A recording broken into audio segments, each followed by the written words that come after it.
Limitation of Rutherford atomic model, कि Rutherford के drawbacks क्या थे, उसकी लिमिटेशंस क्या थी। तो ही could not explain the stability of atom, कि पहला ड्रॉबैक लिमिटेशन तो थी कि वो इस एटम की स्टेबिलिटी एक्सप्लेन नहीं कर पाए। कैसे नहीं कर पाए?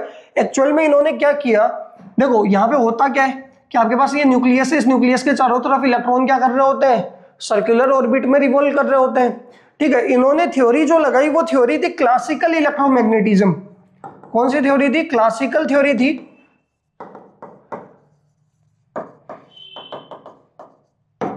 Classical electromagnetism theory. ये थ्योरी क्या कहती है कि कोई भी एक्सेलरेटेड चार्ज पार्टिकल क्या करता है, रेडिएशन इमिट करता है। इस थ्योरी के अकॉर्डिंग क्या होता है, ये थ्योरी क्या कहती है कि एक्सेलरेटेड चार्ज पार्टिकल क्या करेगा,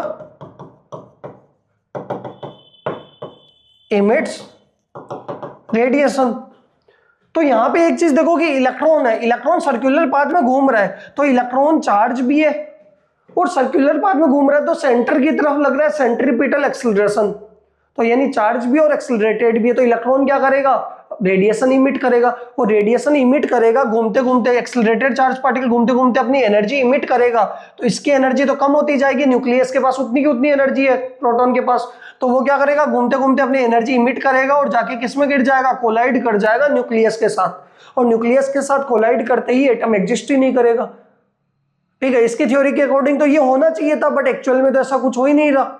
इसका मतलब ये सब एक्सप्लेन नहीं कर पाया कि इलेक्ट्रॉन कैसे फिक्स ऑर्बिट के अंदर घूम रहा है, वो अपनी एनर्जी इमिट कर नहीं रहा है, बट एनर्जी इमिट बोर्न ने बताया था कि वो एक ऑर्बिट से दूसरे ऑर्बिट में या एक एनर्जी लेवल से दूसरे एनर्जी लेवल में जाएगा, तभी क्या करने वाला है, इमिट करने वाला है एनर्जी या फिर एब्जॉर्ब करने वाला है। बट इनकी थ्योरी यहाँ पे क्या थी, गलत थी। तो ये क्या नहीं बता पाया, स्टेबिलिटी एटम की नहीं एक्सप्लेन कर पाया। ठीक है, सेकंड अगर आप देखोगे, he could not explain discrete atomic spectrum.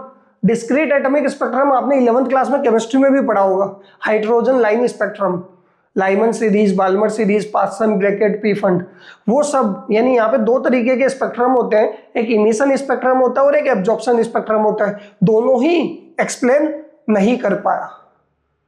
Clear है? तो यहां से अगर आप देखोगे ये क्या है, दो लाइनें, इसका क्या होने वाली है, ड्रॉबैक होने वाली है। क्लियर है यहां तक? और ये आपका रदरफोर्ड एटॉमिक मॉडल खत्म। इसके अंदर सबसे पहले हमने ट्राजेक्टरी की बात करी, किस तरीके से अल्फा पार्टिकल डेविएट होने वाले हैं, ऑब्जर्वेशन, कंक्लूजन। ठीक है, उसके बाद डिस्टेंस ऑफ क्लोजेस्ट अप्रोच आता है, इंपैक्ट पैरामीटर आता है, इलेक्ट्रॉन ऑर्बिट आता है, और फिर इसके ड्रॉबैक्स आते हैं। और बोर्ड में मोस्टली जो पूछा जाता है, या तो ट्राजेक्टरी के बारे में पूछ लेते हैं, अल्फा पार्टिकल का स्कैटरिंग एक्सपेरिमेंट पूछ लेते हैं, या फिर आता है डिस्टेंस ऑफ क्लोजेस्ट अप्रोच, दूसरी चीज आती है इंपैक्ट पैरामीटर, या फिर इसके ड्रॉबैक्स पता होने चाहिए। बताओ क्लियर है यहां तक?